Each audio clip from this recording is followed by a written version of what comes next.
പനി പ്രമാണിച്ചുള്ള അവശതയെല്ലാം ഒന്ന് ഒതുങ്ങി ഇന്നാണ് ഒന്ന് കുക്ക് ചെയ്യുന്നത്. സാമ്പാർ ഉണ്ടാക്കാം.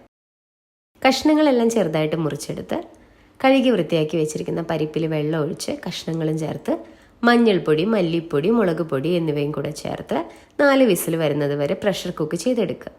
ഇത് മറ്റൊരു കടായിലേക്ക് മാറ്റി ആവശ്യത്തിന് ഉപ്പും സാമ്പാർ പൊടി കലക്കിയതും പുളിവെള്ളം, കായപ്പൊടി, കറിവേപ്പില എന്നിവയും കൂടെ ചേർത്ത് നന്നായിട്ട് തിളപ്പിച്ചെടുക്കുക. അവസാനം കടുകും വറ്റൽമുളകും താളിച്ചെടുത്ത് കഴിഞ്ഞാൽ സാമ്പാർ റെഡി. പിന്നെ കൂടെ കഴിക്കാൻ നല്ല പൂ പോലത്തെ ഇഡലിയും 2 തട്ട് ഉണ്ടാക്കിയെടുത്തു.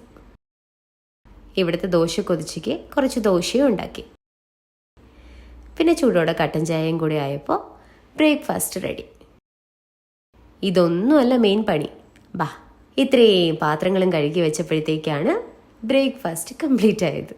അപ്പോൾ എൻജോയ്.